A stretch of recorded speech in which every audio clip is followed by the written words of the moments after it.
12 ज्योतिर्लिंगापैकी एक असलेल्या श्री क्षेत्र भीमाशंकर मंदिर येथे सध्या सभामंडप आणि पायऱ्यांच्या दुरुस्तीचं काम सुरू असल्याने मंदिर भाविकांसाठी तात्पुरते बंद ठेवण्यात आले। दरम्यान महाशिवरात्री निमित्त पुण्याचे जिल्हाधिकारी जितेंद्र दुधी यांच्या हस्ते भगवान शंकराची विधिवत महापूजा करण्यात आली। यावेळी भीमाशंकर देवस्थान ट्रस्टचे अध्यक्ष विश्वस्त पुजारी उपस्थित होते। मंदिर परिसरात आकर्षक विद्युत रोषणाई करण्यात आली असून संपूर्ण परिसरात शांत वातावरण पाहायला मिळालं। जिल्हा अधिकाऱ्यांची सुरू असलेली कामाची प्रत्यक्ष पाहणी करून संबंधित अधिकाऱ्यांना आवश्यक सूचना देण्यात आल्या। या बातमीचा आढावा घेतलाय पुणे प्रतिनिधी शांताराम शिंदे यांनी। परभणीत संत सेवालाल महाराज यांची जयंती उत्साहात साजरी करण्यात आली। परभणी शहरात संत सेवालाल महाराज सार्वजनिक जयंती महोत्सव 2026 मोठ्या उत्साहात पार पडला। या कार्यक्रमास नवनिर्वाचित उपमहापौर गणेश देशमुख, बबन पवार, तहसीलदार राजकुमार राठोड, नगरसेवक डॉक्टर केदार खटिंग, विनय बटिया तसेच सार्वजनिक जयंती महोत्सव समितीच्या अध्यक्षा नंदाताई राठोड आणि इतर मान्यवर उपस्थित होते। उपस्थित मान्यवर आणि समाज बांधवाच्या हस्ते संत सेवालाल महाराजांच्या प्रतिमेला पुष्पहार अर्पण करून अभिवादन करण्यात आले। आयोजक समितीच्या वतीने विविध कार्यक्रम आणि सामाजिक उपक्रमाचे आयोजन करण्यात आले, तर सकाळी फराळ वाटपानंतर भाविकांसाठी भोग भंडाऱ्याचे आयोजन करण्यात आले। यावेळी बोलताना उपमहापौर गणेश देशमुख यांनी संत सेवालाल महाराजांचा विचार समाजाला एकता, सेवाभाव आणि नैतिकतेचा मार्ग दाखवतात असं सांगितलंय। त्यांच्या विचाराचा वारसा पुढील पिढीपर्यंत पोहोचवणे ही आपली सामूहिक जबाबदारी असल्याचं त्यांनी नमूद केलंय। जयंती महोत्सवाच्या आयोजनाबद्दल सार्वजनिक जयंती समिती आणि समस्त गोर बंजारा समाजाच्या कार्यकर्त्यांनी उपस्थित मान्यवरांचं कौतुक केलंय। या बातमीचा आढावा घेतलाय परभणी येथून प्रतिनिधी शांतीलाल शर्मा यांनी। बंजारा समाजाची काशी म्हणून ओळखल्या जाणाऱ्या पोहरादेवी मंदिर येथे श्री संत सेवालाल महाराज जयंती पर्यटन महोत्सवाचं मोठ्या उत्साहात उद्घाटन करण्यात आले। यावेळी मुख्यमंत्री आणि उपमुख्यमंत्र्यांनी समाजाच्या विकासासाठी विविध आश्वासने दिली। कार्यक्रमादरम्यान मुख्यमंत्री देवेंद्र फडणवीस यांनी व्हिडिओ कॉन्फरन्सिंगद्वारे संवाद साधत बंजारा समाजाच्या उन्नतीसाठी सरकार कटिबद्ध असल्याचं सांगितलंय। पोहरादेवीच्या नियोजन विकासासाठी आवश्यक पावले उचलली जातील अशी ग्वाही त्यांनी दिली।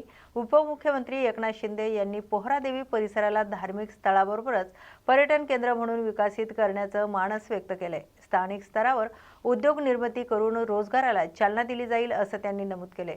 समाजासाठी उल्लेखनीय कार्य करणाऱ्या 7 मान्यवरांना सेवारत्न पुरस्काराने गौरवण्यात आले। यावेळी मंत्री संजय राठोड यांनी शासकीय वैद्यकीय महाविद्यालयाला संत सेवालाल महाराजांचं नाव दिल्याबद्दल सरकारचे आभार मानले। या सोहळ्यास राज्यमंत्री इंद्रनील नाईक, विविध महंत तसेच देशाभरातून आलेले हजारो भाविक उपस्थित होते। पोहरादेवी परिसरात भक्तिमय वातावरण पाहायला मिळाले। या बातमीचा आढावा घेतलाय प्रतिनिधी कलीम खान यांनी। राष्ट्रीय पुरुष आहेत, या भारतवर्षासाठी संत सेवालाल महाराजांनी अहिंसेचा संदेश दिलेला आहे, सत्याचा संदेश दिलेला आहे, योग्य मार्गाने चालण्याचा संदेश दिलेला आहे। त्यामुळे या संपूर्ण बंजारा समाज, भारतवर्षातील संपूर्ण बंजारा समाज, त्याचबरोबर 18 पगड जाती जमातींना एकत्र करून शांतमय, सुखमय, समृद्धीच्या मार्गाने चालायचा संदेश दिलेला आहे। त्यामुळे सेवालाल महाराज हे राष्ट्रीय पुरुष असल्यामुळे ही जयंती मोठ्या पद्धतीने साजरा करण्यात आलेली आहे। त्याचबरोबर आपल्या परभणी शहरामध्ये ही जयंती आम्ही मोठ्या पद्धतीने साजरा करायचं ठरवलं होतं आणि ती साजरा केलेली आहे। त्यामध्ये राजेश जाधव घ्या, शुभम जाधव घ्या आणि आमची सगळी मंडळी, या कार्यक्रमाचे अध्यक्ष नंदाताई घ्या, कैलास घ्या, अनेक सगळे मंडळी आणि अतिशय ताकदीनं काम केलेलं आहे आणि ती जयंती आम्ही साजरी केलेली आहे। याच बरोबर या पाठीमागच्या झालेल्या जिल्हा परिषद, पंचायत समिती, नगरपालिका वेगवेगळ्या इलेक्शन मध्ये आमचे निर्वाचित सदस्यांचं आम्ही संत सेवालाल महाराजांच्या जयंतीनिमित्त एक मोठा कार्यक्रम ठेवणार आहोत आणि त्याचा सत्कार आणि समारंभ ठेवतोय असं आमचं म्हणणं आहे। संत सेवालाल महाराज यांची 276वी जयंती आज परभणी येथे खूप मोठ्या उत्साहाने आम्ही साजरी करण्यात आलेली आहे। आज इथं महिलांच्या आमची जे रूढी, जे परंपरा आहे, नाच गाणे, त्याच्यामधून आम्ही आमची संस्कृती काय आहे हे आम्ही सगळ्यांना दाखवून देण्यासाठी आज संत सेवालाल महाराज यांची जयंती आम्ही या ठिकाणी साजरी केलेली आहे। आज खेड्यापाड्यात, तांड्यावाडीमध्ये आज सेवालाल महाराज जयंती उत्सवाने साजरी होत असते, पण आमची परंपरा कायम राहावी म्हणून आम्ही खेड्यातून आम्ही शहरामध्ये आम्ही लहान जयंती लहान असो या मोठी असो, जयंतीच असते. आम्ही उत्सवाने आम्ही साजरी करतो आणि आमच्या सेवालाल महाराज यांना विनम्र अभिवादन करतो. यवतमाळ जिल्ह्यातील घाटजी तालुक्यातील महाशिवरात्रीचा उत्सव भक्तिमय वातावरणात साजरा करण्यात आलाय. तालुक्यातील प्रमुख शिव मंदिरासह गावोगावी असलेल्या मंदिरांमध्ये पहाटेपासूनच भाविकांची मोठी गर्दी पाहायला मिळाली. महाशिवरात्री निमित्त भगवान महादेव यांच्या अभिषेकासाठी विशेष पूजा, रुद्राभिषेक, बेलपत्र अर्पण आणि दुग्ध अभिषेक करण्यात आले. अनेक भाविकांनी दिवसभर उपवास पाळत सायंकाळी मंदिरात दर्शन घेतलं.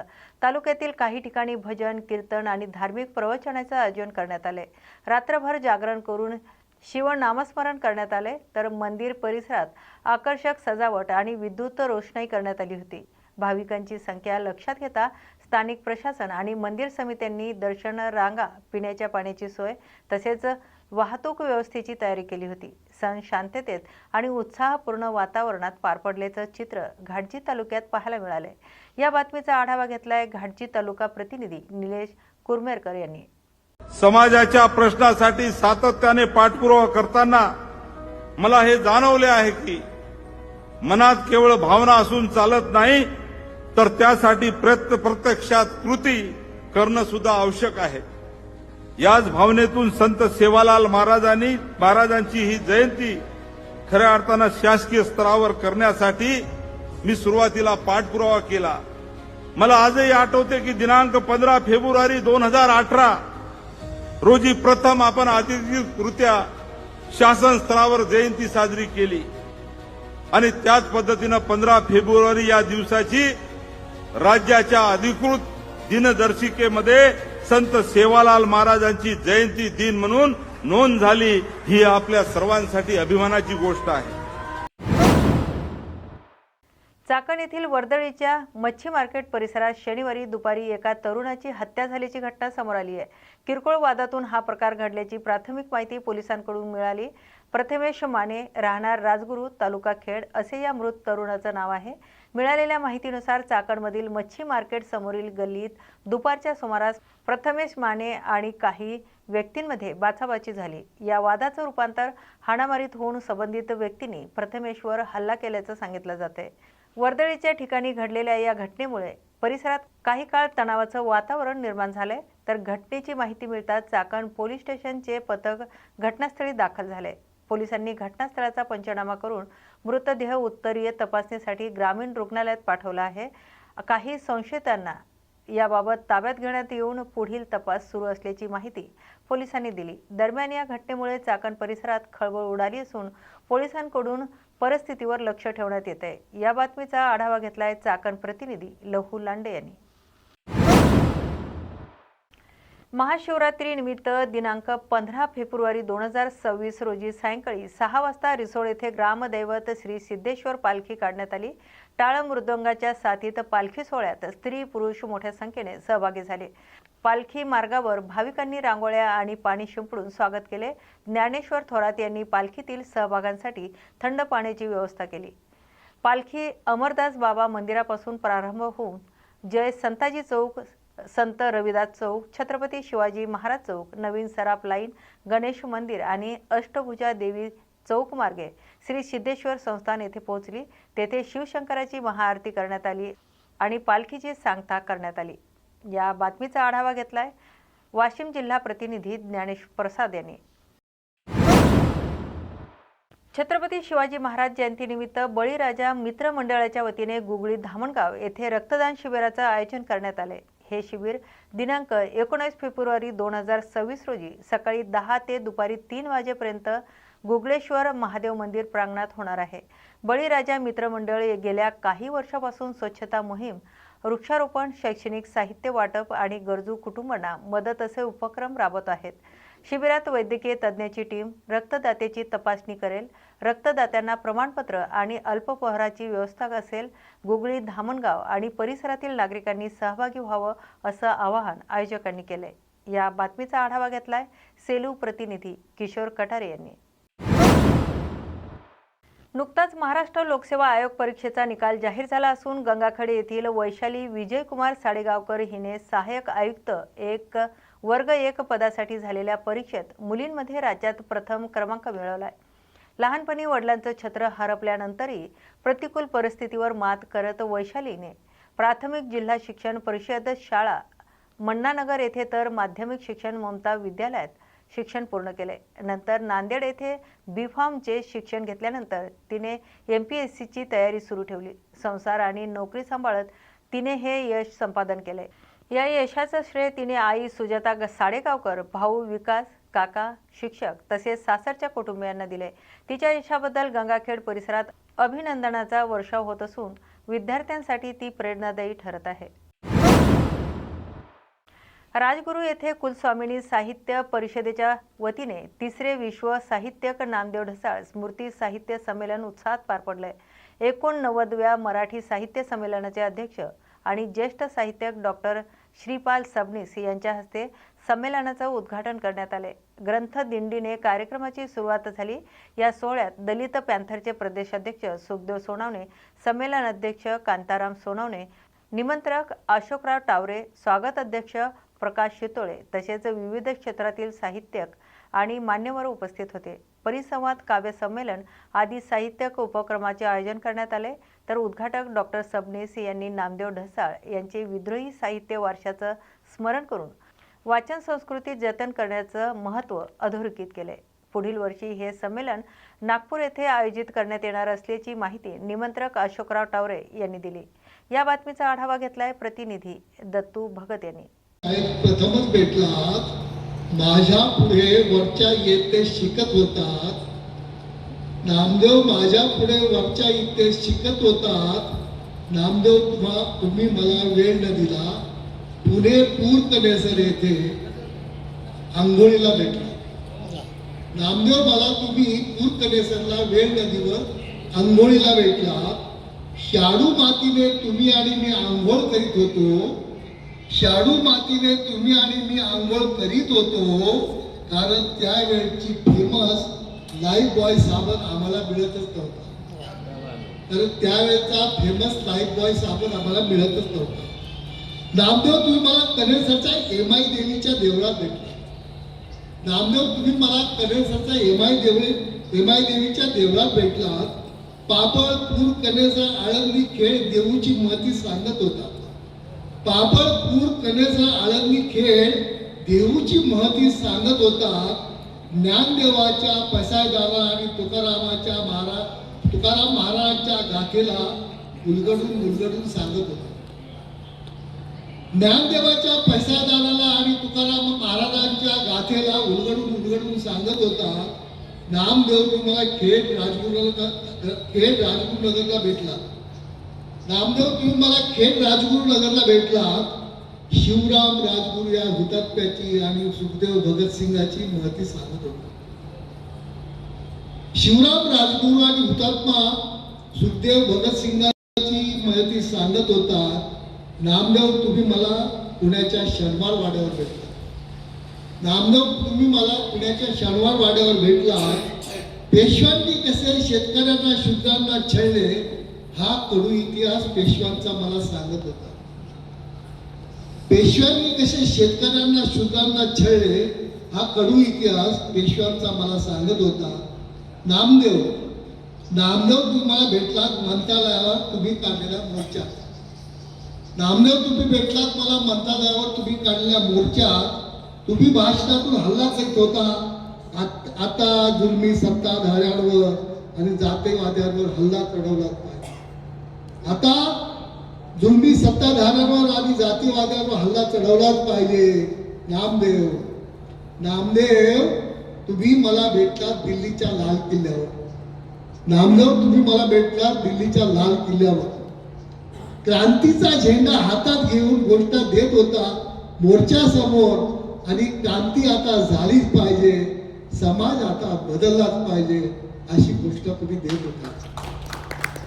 क्रांतीचा झेंडा हातात घेऊन गोष्ट तुम्ही देत होता. आता क्रांती झालीच पाहिजे, समाज आता बदल झालाच पाहिजे. नामदेव तुम्ही भेटलात ना लंडनच्या सेंट्रल लायब्ररीत. नामदेव तुम्ही मला भेटलात लंडनच्या सेंट्रल लायब्ररीत. तुमचे इंग्रजी भाषेतील झालेले पुस्तक गोलपीठात तुम्हीच वाचत होता. तुम्ही इंग्रजी भाषेत झालेलं तुमचे गोलपिठा पुस्तक तुम्हीच लंडन मध्ये लायब्ररीत वाचत होता. नामदेव तुम्ही मला भेटलात फ्रान्सच्या पॅरिस शहरात. नामदेव तुम्ही मला भेटलात फ्रान्सच्या पॅरिस शहरात. पुस्तकाच्या दुकानात तुम्ही तुझी इयत्ता कंची फ्रेंच भाषेतील कविता तुम्हाला सापडली का आणि तुमच्याकडे फार आनंदाने बघत होती. आणि ती तुमच्याकडे आनंदाने बघत होती. नामदेव तुम्ही मला भेटलात अमेरिकेच्या न्यूयॉर्क शहरात. नामदेव तुम्ही मला भेटलात अमेरिकेच्या न्यूयॉर्क शहरात.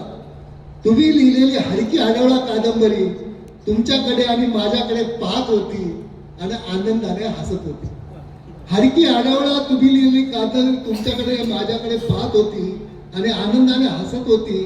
तुमच्या गालावर आनंदाने फुललेली लाली पडून मीही आनंदित झालो होतो. तुमच्या गालावर आनंदाने फुललेली लाली पाहून मी पण आनंदी झालो होतो. नामदेव तुम्ही मला भेटलात जर्मनीतील बर्लिन शहरात. नामदेव तुम्ही मला भेटलात जर्मनीच्या बर्लिन शहरात. तुमची बोंडखोर कविता विश्व संमेलनामध्ये सभागृहामध्ये तुम्ही वाचित होता. बर्लिनला नामदेव गेले आणि सभागृहामध्ये ती कविता वाचलेली आहे नामदेवने, तो संदर्भ. नामदेव तुम्ही मला भेटला जर्मनीत बर्लिन शहरात. तुमची बंडखोर कविता विश्व संमेलनात सभागृहात तुम्ही वाचित होता. सर्व सभागृह उठून तुमच्या कवितेला टाळ्या कडकडाट करत होते, टाळ्या देत होते, अभिवादन करीत होते. मी तुम्हाला विश्वकवी होताना पाहत होतो. नामदेव मी तुम्हाला विश्वकवी होताना पाहत होतो. सभागृहात वेडा होऊन मी नाचत होतो. सभागृहात वेडा होऊन मी आनंदाने नाचत होतो. मी म्हणत होतो विश्वकवी नामदेव ढसाळकी जय. मी म्हणत होतो विश्वकवी नामदेव ढसाळचा जय जयकार असो. नामदेव जर्मनीवरून तुम्ही थेट विमानाने मुंबईत आलात. नामदेव तुम्ही जर्मनीहून थेट मुंबईत आलात आणि स्वागतानंतर थेट घाटकोपरच्या झोपडपट्टीत सिद्धार्थनगर आणि रमाबाई कॉलनीत गेलात. तुम्ही थेट घाटकोपरच्या झोपडपट्टी सिद्धार्थनगर आणि रमाबाई नगरात गेलात. आंबेडकर नगर येथे सभेला भाषण देण्यात गेलात. आंबेडकर नगर मध्ये तुम्ही भाषण देण्यास गेलात. तारदेव, 7 रस्ता, लवलेन, फारस रोड, भायखळा, वरळी येथे बिलेटी चाळी येऊन सर्वांना नामदेव तुम्ही भेटत होता. बिलेटी चाळ, 7 रस्ता येथे जाऊन तुम्ही भेटत होता. नामदेव तुम्ही आहात तरी कोण? नामदेव तुम्ही आहात तरी कोण? नामदेव एक डेरिंगबाज, डॅशिंगबाज नेतृत्व म्हणजे नामदेव. नामदेव म्हणजे एक डेरिंगबाज नेतृत्व म्हणजे नामदेव.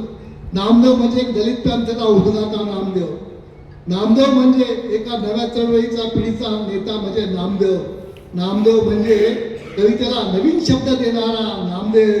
नामदेव म्हणजे तुम्ही एक कामगाराचा पिढीचा नेता नामदेव. नामदेव तुम्ही असता मराठी साहित्यातील भाषेतील नव्याने घडणारे क्रांतिकारक नामदेव. तुम्ही असता आमच्या इतिहासातील एक अपरिहार्य पात्र साळूबाईचा नामदेव. साळूबाईचा नामदेव. साळूबाईचा नामदेव. मुक्काम पोस्ट कनेरचे. लाखांदूर तालुक्यातील बारवा गावात पारंपरिक गुळ निर्मितीची परंपरा आजही जपली जाते. 1980च्या दशकात गावातील अनेक शेतकरी बैलांच्या घाण्यावर ऊस पिकवून गुळ बनवत होते. मात्र वाढती महागाई आणि मजुरांच्या कमतरतेमुळे हा व्यवसाय हळूहळू बंद पडलाय. बारवा येथील धनंजय महादेव लोंढे यांनी आपल्या आजोबा जणू लोंढे आणि वडील महादेव लोंढे यांनी सुरू केलेला नैसर्गिक गुळ निर्मितीचा व्यवसाय आजही सुरू ठेवलाय. पूर्वी बैलाच्या साहाय्याने चालवणारा घाणा आज आधुनिक साधनाच्या मदतीने ट्रॅक्टरद्वारे चालवली जाते. पारंपरिक पद्धतीने तयार होणारा हा नैसर्गिक गुळ आरोग्यास हितकारक असल्याचं धनंजय लोंढे यांनी सांगितले. पुढील पिढीनेही ही परंपरा कायम ठेवावी अशी अपेक्षा त्यांनी व्यक्त केली आहे. या पारंपरिक उद्योगामुळे ग्रामीण भागात रोजगाराची संधी उपलब्ध होत असल्याचंही त्यांनी नमूद केले. तर आपण आहोत धनंजय महादेवजी लोंढे यांच्या शेतामध्ये जे गुळ निर्मिती होत आहे त्या गुळ निर्मितीबद्दल धनंजयजी लोंढे यांच्याकडून आपण या गुळ निर्मितीबद्दल जाणून घेऊया की ही किती वर्षापासून या ठिकाणी यांनी हा जो गुळ निर्मितीचा कारखाना चालवला आहे. यांचा हा कारखाना 40 वर्षा अगोदरपासून ज्या वेळेस बैलांचे घाणे होते त्यावेळेसपासून यांच्या आजोबा पंजोबाच्या काळापासून जो चालत आलेला व्यवसाय आहे तो आजही यांनी आधुनिकीकरणाच्या काळामध्ये तो व्यवसाय चालू ठेवलेला आहे. त्याबद्दल आपण सविस्तर यांच्याशी जाणून घेऊया. काय काय नाव तुमचं? धनंजय महादेव लोंढे. आणि किती दिवसापासून हा तुमची गिळ निर्मिती चालू आहे? जवळपास 35-40 वर्षापासून चालू आहे. जे सुरुवात जे झाली तुमच्या गुळ निर्मितीची ते कशापासून झाली? त्यावेळी बैलगाणे होते, ते भोवताल फिरायचे राऊंड असे. त्यांना खूप त्यावेळेस म्हणजे खूपच त्रास होता. त्यावेळेस 3-3 तास बैलाच्या भोवताल फिरावायचे, पहाटेपासून उठावायचे. त्यावेळेस बारव्यामध्ये किती एकंदरीत त्या काळात किती घाणे होते तुमच्या? जवळपास 14-15 असतीलच त्यावेळेस. आणि ऊसाची शेती किती होती त्यावेळेला? त्यावेळेस आमच्या बारव्याला ऊस म्हणजे भरपूर होता. पण आता सध्या तर काहीच नाही आहे म्हणा, फक्त आमचीच वाढी आहे. ऊस का कमी करण्यात आला? ऊस म्हणजे त्यावेळेस रेट नव्हता आणि मजूर प्रॉब्लेम. त्यावेळेस आम्ही रात्री मुक्काम करत होतो. माणसाही मजूर लोक मुक्काम करत होते शेतावरच. आता कोणी म्हणजे रात्री जायला तयार नाही आहेत मजूर लोक. तुम्ही काय सांगाल तुमच्या आजोबा पंजोबापासून चालत आलेल्या गुळ निर्मितीबद्दल सांगा. आमचे आजोबाचे होते त्यावेळेस म्हणजे जवळजवळ 30-40 वर्षापासूनच आमचा व्यवसाय सुरू आहे. आणि त्याच्यानंतर हळूहळू काय झालं की मग गुळाची म्हणजे ऊसाच्या वाळ्या पण कमी होत गेल्या आणि वाळ्या कमी गेल्या. घाणे म्हणजे ऊसानंतर मग दुसरा पर्याय पीक आले, मका आले, धान. मग ऊसाची वाढी परवडत नाही म्हणून धान वगैरे. त्याच्यानंतर वीज आल्यानंतर इथं पाईपलाईन झाल्या, मोटारी सुरू झाल्या. त्याच्यानंतर ऊसाऐवजी दुसरं पीक घ्यायला सुरू केलं लोकांनी. 40 वर्षा अगोदर या बारव्या या गावामध्ये 10 ते 11 बैलजोड्यांचे घाणे चालू होते. परंतु महागाईचा काळ आणि मजुराच्या कमतरतेमुळे ज्या बारव्यामध्ये ऊसाची जे लागवड होती ते कमी होत गेली आणि परवडत नसल्यामुळे ऊसाची शेती बंद करण्यात आली. परंतु या लोंढे परिवारांनी आपल्या आजोबा पंजोबाच्या काळापासून जे गुळाची निर्मिती आहे ते आधुनिकीकरणाचा काळ आला त्याला म्हणजे फाटा देत त्यांनी या ट्रॅक्टरवर या ठिकाणी त्या गुळाची निर्मिती केलेली आहे. आणि यांनी हे जो सेंद्रिय पद्धतीचा गुळ तयार करून लोकांच्या आरोग्यासाठी म्हणजे हानिकारक होणार नाही याची सुद्धा काळजी या ठिकाणी घेण्यात आली आहे. तर यांचा जो हा उद्योग आहे हा प्रशंसनीय आहे. असाच उद्योग या परिसरातील शेतकऱ्यांनी करावा अशी त्यांची अपेक्षा आहे. मी प्रकाश नागतोडे, न्यूज मराठी 24/7, भंडारा, बारवा. रिसोड येथील श्री क्षेत्र ऋषीवड धाम येथे महाशिवरात्रीच्या दुसऱ्या दिवशी द्वादशी निमित्त संत अमरदास बाबा यांचा पालखी सोहळा उत्साहात पार पडला. सकाळी 9 वाजता पालखीला प्रारंभ झालाय. टाळ मृदुंगाच्या गजरात भाविकांनी मोठ्या संख्येने सहभाग घेतला. दुपारी 4 वाजता पालखी श्री संत अमरदास बाबा मंदिर येथे पोहोचली. यानंतर महाआरती करण्यात आली. पंचक्रोशीतील हजारो भाविकांनी महाआरतीला उपस्थिती लावली. संस्थांच्या वतीने महाप्रसादाची व्यवस्था करण्यात आली होती. स्वयंसेवकांनी भोजनदानाची सेवा बजावली. हा महाप्रसाद भंडारा रात्री उशिरापर्यंत सुरू होता. महाशिवरात्री निमित्त मंदिर परिसरात यात्रा भरली होती. यात्रेमध्ये विविध दुकाने ही आकर्षणे होती. रिसोड तालुक्यातील ग्रामीण भागातून महिला आणि भाविक मोठ्या संख्येने उपस्थित होते. तर या बातमीचा आढावा घेतलाय वाशिम जिल्हा प्रतिनिधी ज्ञानेश्वर प्रसाद यांनी.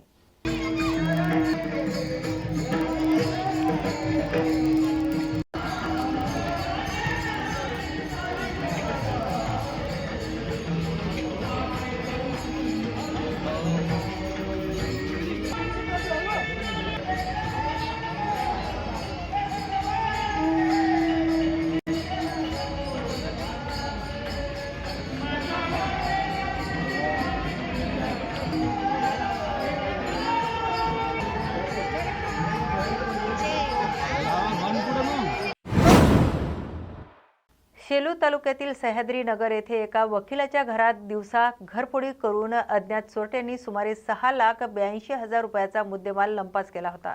या प्रकरणाचा स्थानिक गुन्हे शाखेने अवघ्या 24 तासात छडा लावत एका आरोपीस मुद्देमालासह ताब्यात घेतले।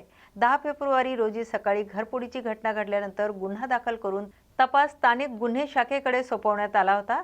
पोलीस अधीक्षक रवींद्र सिंग परदेसी यांच्या मार्गदर्शनाखाली पोलिसांनी मानवत येथून रवींद्र सिंग रणजित सिंग टाक वय 22 यास ताब्यात घेतलं।